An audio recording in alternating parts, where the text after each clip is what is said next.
Nako tita, condolence po. Ba't ka naman nakaganyan, Tutoy? Nakaasol ka pa, alam mo namang ibig sabihin nun pag may borol masaya ka nung namatayan kami. Baka pwede magpalit ka, ha? Balik ka na lang ulit. Ah, ay, ganun po ba? Sige po, pasensya na po, babalik po ako. Okay na po tita, ayun nga po, nalulungkot po. Ay, ay naku naman Tutoy, nananadya ka ba? Nagpula ka pa talaga, alam mo naman ibig sabihin pag nakapula sa borol, may galit ka dun sa namatay. Tuy, respeto naman. Pasensya na pero palta mo yan. Tsaka ka bumalik dito, ha? Nanadya eh. Ay, grabe naman po. So, babalik na naman po ulit ako. Sige po, pasensya na po ulit. Sige po, wait lang po. Eto, tita, okay na po siguro to. Kumusta po? Tuy, nag-itim ka pa. Ano bang problema? Yung itim to, isa libing pa yan.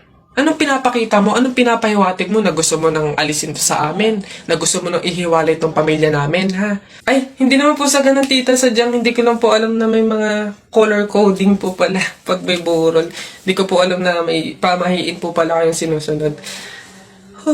Sige po, balik na lang po ulit ako. Sure na po, totoo na po. Sige po. Ayan. Pagod. Okay na po to, tita. Yung grabe condolence po, nakikiramay po ako. Sobrang nalulungkot po talaga ako. Saan po ba dito yung tayaan? Doon po sa dulo. Sige po. Salamat po. Nay! Oh, parang masaya ang anak ko excited na po ako sa Biyernes kasi year-end party na daw po namin eh. Anak, parang hindi ko ata alam yun siya nga pala, kailangan daw po namin ng pangregalo sa kaklase namin, tapos po 250 pesos para po sa pagkain. Ang laki naman ata, anak. Oh, Nay, masarap po yun. McDo po yun eh. Tsaka may fried chicken na yun. Sige na, Nay. Ang tagal ko nang hindi nakakatikim nun eh. Nung nakaraang taon pa ako, nung huli ako nakatikim nun. Anak, pasensya ka na. Sa isang taong ka na lang sumama. Kapag-budget si namin. Sige po, Nay. Dahil ikaw ang aking mata sa tuwing mundo'y nag-iiba. Nak, gising na. Nay, bakit po? Diba, year-end party niyo? Nay, sabi niyo po, di ba hindi po ako makakasama kasi wala po tayong pera? Anak, nagawa ng paraan ni nanay. Binili na lang kita ng ulam at kanin sa kanto. 89 pesos lang, may fried chicken ka na. Nay, paano naman po yung pangregalo ko po? Ito baso. Nak, ito yung naregalo sa kanong tatay mo nung birthday ko. Ayan. Ito na lang ipang regalo mo. Sige na anak, kumilos ka na, mahuli ka na. Alright, kids! Happy New Year, everyone! Pwede na kayong kumain. Pang mga natitirang paghinga, pitungo na kung saan naroon ng mahalaga. Kahit na kailang pa may di mawa, wala pagkatala kung mapa, saan man mapuntalang kung saan nagmula. Huwag mag-alala, pikit ang iyong mata, tara, pahinga. Salamat, Nay. Huwag mag-alala, ipikit ang iyong mata, tara, pahinga muna. Ako nang bahala, mas masalawas ang iyong nagawa, pahinga muna. Ako na, la tara tara, la tara tara, la tara tara tara, la tara. Kuya, isang caramel macchiato. Ikaw, Beb, anong sayo?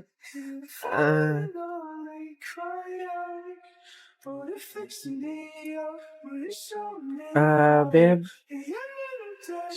Beb. Ako na.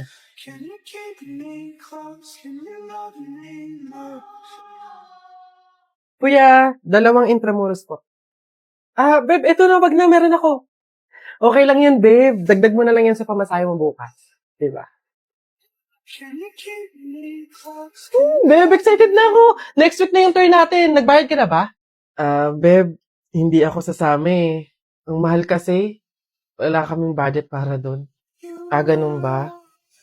Okay, sige. Sagot ko na. Ako na magbabayad. Beb, wag na. Ano ka ba? Hindi mo naman kailangan gawin yun eh. Ang dami mo na nga nalilibre para sa akin eh. Okay lang ako, promise. Ano ka ba? Papayag ba ako na hindi kasama yung best friend ko doon? Next time, kapag ikaw yung meron, edi ako naman yung ilibre mo. Ganun lang yun. Go na. Can you love me?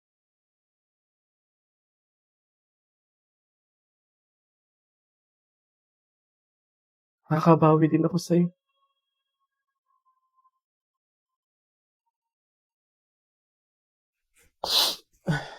Oh. Hello, Nay. Napatawag po kayo. Kamusta po? Anak, baka meron ka pang 10,000 dyan. Pang dagdag lang sana sa pang-araw-araw dito sa bahay. Nay, di ba po kakapadala ko pa lang ng 15,000 nung nakaraang linggo?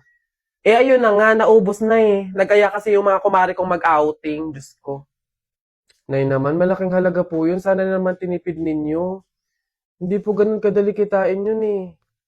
May pasensya na po, hindi po ako makakapag-abot pa ngayon. Wala din po ako. May mga bayarin din po ako dito tsaka gastusin pang araw-araw. Teka, ang yabang na itong sumagot ah. Kung makapagsalita ka, para ang laki ng kasalanan ko ah. Nakapag-abroad ka lang, ganyan ka na magsasagot? Puro ka lang naman pasarap dyan. Singilin kaya ka sa pagpapalaki ko sa'yo. Huwag ka mag-alala, hindi ka namin kailangan. Kaya namin nang wala ka. Sobra naman ho kayo, Nay. Hindi naman po ganun kadali magtrabaho dito sa abroad eh. Kasi lahat salo-salo mo. Yung kapag nahihirapan ka, yung may sakit ka, nalungkot ka, wala. Ikaw lang mag-isa. Wala kang katulong, wala kang karamay. Pero Nay, bakit ganun? Yung isang beses ka lang hindi nakapagbigay pero parang buong pagkatao ko na yung hinisgahan ninyo. Itong pag-abroad ko, Nay, kayo naman po yung may gusto nito, di ba?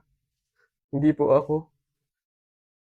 Gusto ko po kasi, Nay, maging doktor talaga eh. Yung makakapagbigay ako ng tulong sa mga tao. Yung makakapaggamot ako ng libre. Yun talaga, Nay. Kaso mahirap kasi tayo eh. Kaya itong pag-abroad ko, pinili ko na lang to para sa inyo. Na yung pasarap po ba na sinasabi nyo, yun po ba yung kapag natanggap ko na yung sahod ko, bibili ako na kahit man lang pares ng damit? Yung pasarap po ba na sinasabi nyo, yun ba yung kapag after kong magtrabaho, magpakapagod dito sa abroad, yung kakain ako ng masarap kahit isang beses lang?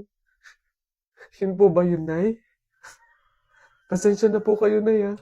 Kasi minsan, sa tanang buhay ko, hindi ko naranasan yung ganun eh. Kaya yun man lang, Nay, mabigay ko sa sarili ko, maregalo ko sa sarili ko. Kasi wala naman akong choice eh. Kundi yung piliin lagi yung pamilya ko para tulungan kayo. Yun nga man lang, Nay, na kamustahin niyo ako. Kailan ko kaya ma-experience na yung tatawag kayo sa akin, yung magme-message kayo sa akin para kamustahin lang ako. Yung hindi yung manghihingi kayo ng pera, yung hihingi kayo ng ganito. Pero wala eh. Hindi ko alam, Nay. Hindi ko alam kung bakit sa kabila ng paghihirap ko, sa kabila ng pagpili ko sa pamilya ko kaysa sa pangarap ko, hindi ko alam, Nay, kung bakit ganito pa yung mga sinasabi niyo sa akin.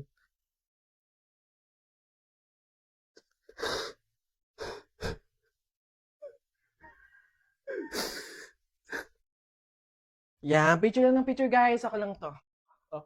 Pak! Boom! Dito naman. Yes. Ang tatamad yun talaga, oo. Wala man lang makatulong sa akin dito. Wala man lang makapagtimpla sa akin ng kape. Talaga nakakayos talaga dito. Ano yun? Panaginip lang pala. Pogi ko na dun. Artistahin na ako dun eh. Ay, Budang, kakagising mo lang naman. Tignan mo nga yung bill dyan. Kakarating lang. Bayarin na naman yan. Ito? Nay! Hindi to bill! Invitation to ng BP sa akin! Oh? Sa March 27, gaganapin yung BP Night 2025. Ayan, makakasama sina Piolo Pascual, sina Kim Chu, sina Vice Ganda, and more. Excited na ako sa mga surprises, prizes, entertainment. For sure, masaya to. Kita kits! Ate, yung kapatid niyo po si Jennifer, may kaaway po dun sa room. Susubo kita sa ate ko. Lagot ka doon, kala mo dyan ha. Ano meron dito? Ate, nasaan ako niyan? May putok daw ako tapos ang dami ko daw kuto. Siya naman po kasi yung nauna eh. Sabi niya wala daw akong nanay tapos Gatorade daw yung tubigan ko. Hoy ikaw, kilalanin mo binabangga mo ah. Hindi mo kami kilala. Umayos ka, sinasabi ko sa'yo. Sisibo ka na sa nanay ko.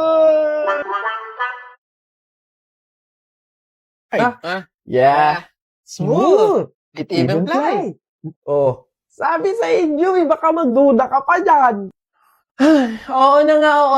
Ako na yon. Yung napapanood nyo na Nesty commercial, ako yon. Isa ako doon. So, yung commercial na yun ng Nesty, may nanay, tatay, sister, brother. Ako yung brother doon, okay? Ako yung lalaki doon na nakakap. Ito na isang videohan na lang, huwag na kayo mag-comment. Hindi pa rin ako makapaniwala na meron akong first ever TV commercial, which is Nesty. Siyempre, napakalaking bagay sa isang tao, sa isang content creator na magkaroon ka ng commercial. So, eto kasi matagal na. Halos mag-1 year na yung commercial na yon. Sinut siya May 2024. Tapos, nilaunch siya April 2024, kung hindi ako nagkakamali. Pero ngayon ko lang naisip gawa ng video kasi ito na nga, gusto ko na i-clear sa inyo kasi kumoment kayo na ng kumoment. Nakita kita sa TV, hala, ikaw po ba yung nasa Nesty commercial? Hoping na masundan siya kasi may sabi-sabi na baka nga masundan ulit yung commercial na yon and kami ulit yung magkakasama, yung family na yon. Nakasama ko doon si Miss Lottie B, si Dory Neal, at si Daddy Roby, tsaka ako.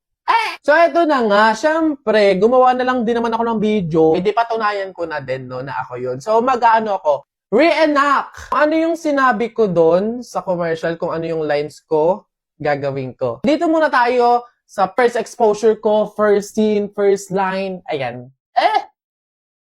Mom, you cook another dish, right? Mom, you cook another dish, right? See? Ako yun! Isa pa, parang ayaw mo pa maniwala eh. Mom, you cook another dish, right? Oh, ako nga yun. Maniwala ka na. Oh, ito yung pangalawang exposure. How's your ride? Yeah. Smooth. It even flies. Oh, yan. Ganito ko siya ginawa. Ito. Yeah. Smooth. It even flies. Oh, baka hindi ka pa maniwala dyan. Isa pa. Yeah. Smooth. It even flies. Oh, sabi sa inyo, baka magduda ka pa dyan. Oh, ito next. Are those your cakes? Yeah. They're lightweight and breathable. Nagya na lang ako ng nagya dyan. Englishero pala to eh. Pasabog pala to eh. Oh, ganito siya. Yeah. They're lightweight and breathable. Ako yan. Kaboses. Kamuka. Oh, ito pa. Isa pa. Yeah. They're lightweight and breathable. Kaya naniwala na kayo. So, madami pa kasi yun, mga paning ng camera, yung mga bigla ang ako yung nakapokus. Pero yung mga pinakita ko sa inyo, yun kasi yung talagang may mga lines, ganun, may mga scenes. Ayun, sana nasagot ko na kayo, wag na kayo mag-comment na paulit-ulit dyan. So, syempre, again and again, salamat kasi ako yung napili ninyo sa commercial na to. Thank you sa support nyo. Of course, syempre, nagko-comment kayo na ikaw po ba yung nasa TV commercial, nakita po kita sa TV. Even personal, sinasabi talaga yun ng mga tao and na-appreciate ko yun kasi nare-recognize nyo ako, ganun. Also, syempre, thank you so much sa brand, sa Nesty, sa agency, sa pagpili po sa akin sa commercial na to.